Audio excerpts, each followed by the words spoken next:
Hey friends, welcome back to my channel. Hope your year's got off to a happy and safe start.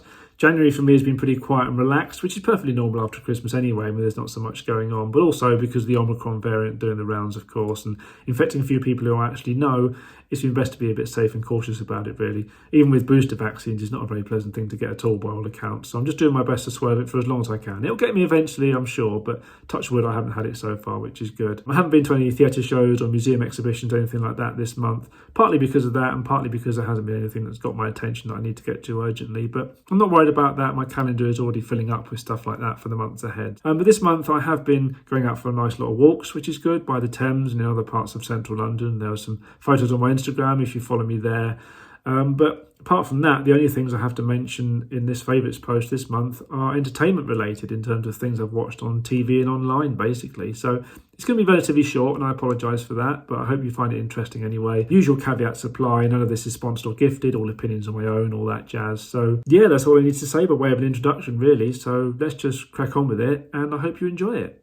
So the big new show this month has been the third and final series of Afterlife on Netflix by Ricky Gervais. And he's always been a bit of a mixed bag for me, in as much as I love his stand-up shows and the radio podcast he did with Stephen Merchant and Carl Pilkington, including the animated TV series that the podcast was turned into. But I've never got into his other TV shows, particularly like The Office, Extras, Derek, the travel documentaries they did and so on. They have occasional amusing moments here and there, but nothing that's really pulled me into them deeply. Afterlife has been the exception, however, because it's much more down-to-earth and relatable and moving, I find. We can all identify with the feelings of grief that the central character is experiencing. There's a lot of dark and very rude comedy in there as well, so it's not for everyone by any means, but it makes sense in context. So I've rewatched the first two seasons before checking out the latest episodes this month, and it's all very nicely audio described by Emily Eden as well, to credit to her for that. But basically, without giving any spoilers away, the story is about a guy called Tony, who is played by Ricky, who is in deep emotional pain after losing his wife Lisa to cancer. And we see Lisa, played by Kerry Godliman, throughout the series in video messages he recorded from him in hospital and home video footage they have together as well. So he's watching a lot of that on his laptop throughout the series because he misses her so much. And he does contemplate taking his own life, but his dog Brandy stops him, his lovely dog. And so he decides to take a no-holds-barred approach to living instead. You know, he's got nothing left to lose now, so he just goes about saying and doing whatever he likes. Doesn't care how offensive he is, what impact it has on everyone else. But it doesn't work out the way that he expects, because people actually start to pity him, and he finds that there are people who he does care about in one way or another. It's kind of very conflicting for him. You know, he's angry with the world, he wants to punish the world, but the world wants to be nice to him, and it's very difficult for him to come to terms with that, because the one thing he really wants back in the world is Lisa. So even though he's far from alone in terms of the number of people in his life, he's never felt more lonely. And he has quite the mixture of characters around him, ranging from the relatively normal and sensible to the utterly weird and rude and perverse, basically. So he works for a local newspaper, who are a bit of a mixed bunch for a start, and as they have to fill the paper with anything at all, they just be anyone they can, no matter how silly or weird the stories are. And one of my favourite people they meet in this way is 100-year-old Rosemary, played by Annette Crosby, who was best known as Margaret from One Foot in the Grave. And she's just brilliant here. She's got great comic timing, and her downbeat delivery of some very rude lines is just very, very funny. But there's a much more prominent old lady in the show, played by Penelope Wilton, and she's best known for playing Anne in Ever Decreasing Circles, a great sitcom from the 80s. And here she also plays a lady called Anne, and she's a widow who Tony befriends when he goes to the cemetery, and they meet there regularly for a chat, and he's able to express thoughts and emotions that he hadn't really considered before or was too afraid to admit to people, and he just gets a lot of useful advice from her. So they're lovely scenes that the two of them share together. And then at a younger age level, Tony is also seeing a lady called Emma regularly, who is a nurse at the local care home where he visits his father every day without fail. And they have feelings for each other, basically. That's quite obvious, but neither is ready to kind of act on it, because Tony is obviously still pining for Lisa and not ready to move on, and Emma doesn't want to interfere. She wants to wait until he's in the right mindset, but is she willing to wait long enough? You know, so there's this whole will they won't they thing going on. There's some interesting interactions between the two of them there, conflicting emotions that they both have. And then there's also other people who pop up regularly, like Pat the Postman, played by Joe Wilkinson, and Roxy the sex worker, played by Roisin Connerty, and various other people who Tony meets. So there's a lot of interesting people throughout the series. And they clearly had a lot of fun making the series as well, as there are some hilarious outtake reels from all three seasons online. And yeah, the finale wraps things up very well, I think. I'm not going to say what happens, but there is a lovely poem in there read by Lisa, which was also read at a funeral of a friend of mine who also passed away from cancer, so I could relate to that very much. And there are lots of moments like that throughout the series that you will be able to relate to if you experience loss or grief in any way. So yeah, if you're prepared to kind of watch something that's really moving and you don't mind some of the dark humour in there as well, then it's a brilliant series, well worth watching.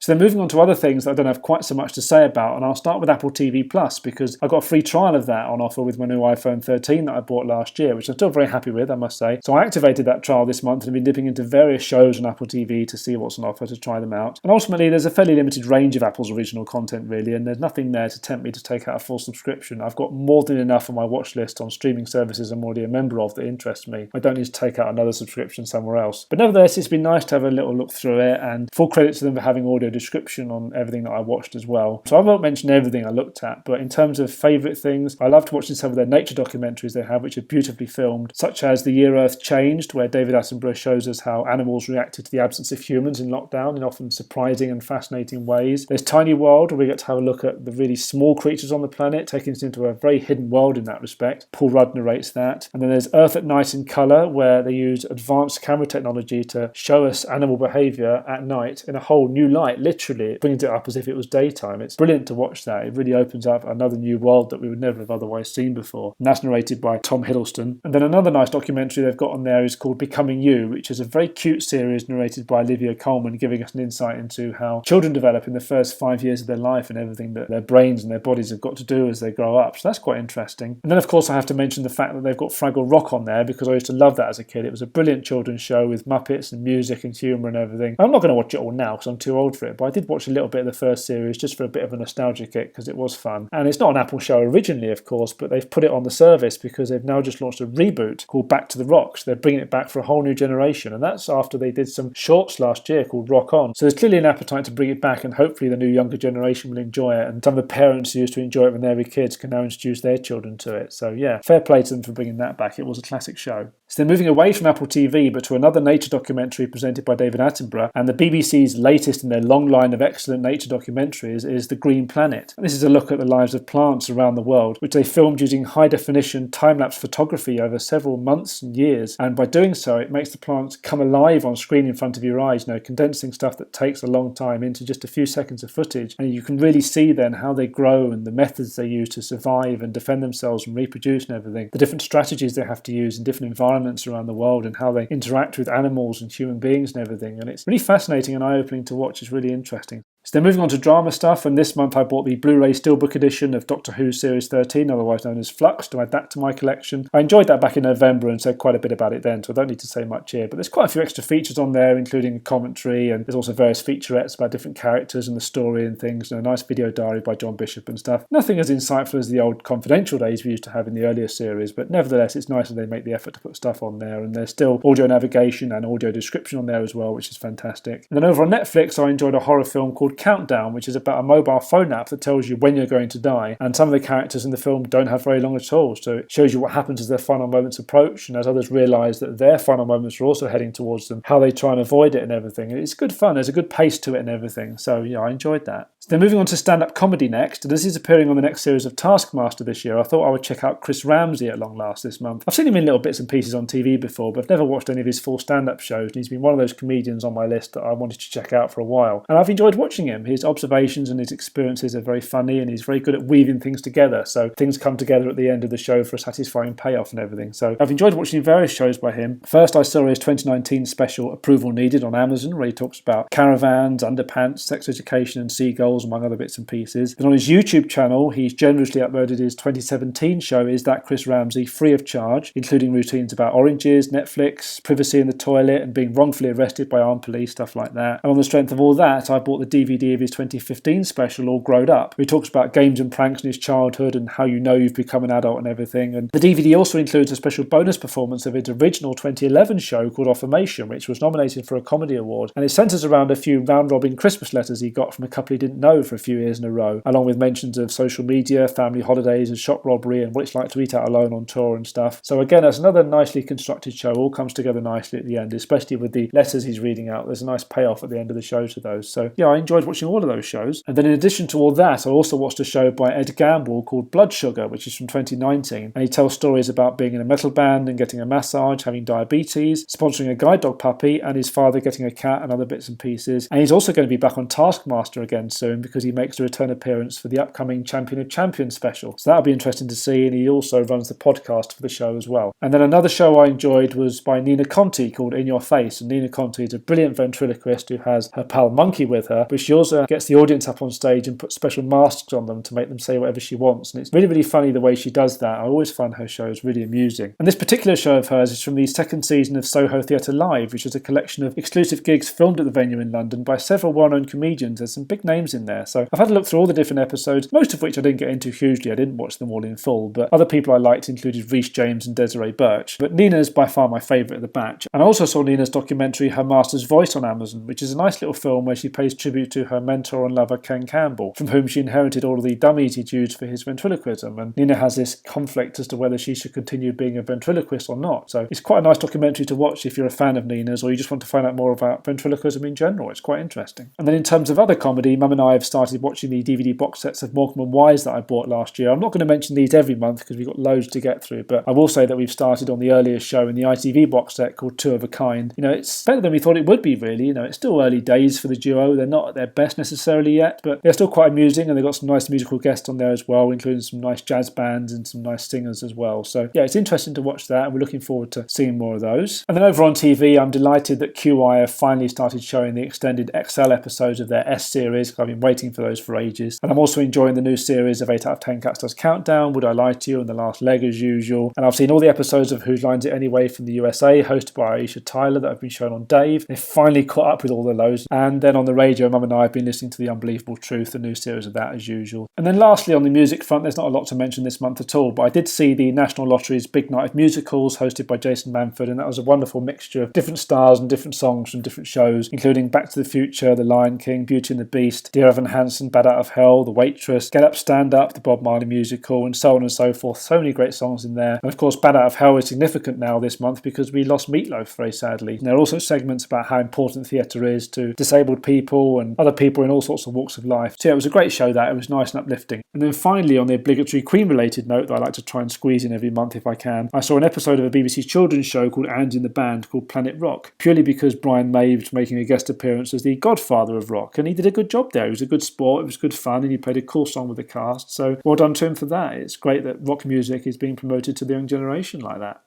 And that's it. That's the end of my short video for this month. I hope you found that interesting and enjoyable as per usual. February's looking set to be fairly quiet as well, but you never know what's around the corner. There's always little surprises that pop up and things. And then from March onward, things are going to get particularly busy. So yeah, I'm looking forward to seeing what the year has in store. It's just been getting off to a nice, kind of relaxed, quiet start, really, which is by no means a bad thing. And yeah, that's all I need to say this month, really. So don't forget to like, comment and subscribe as per usual.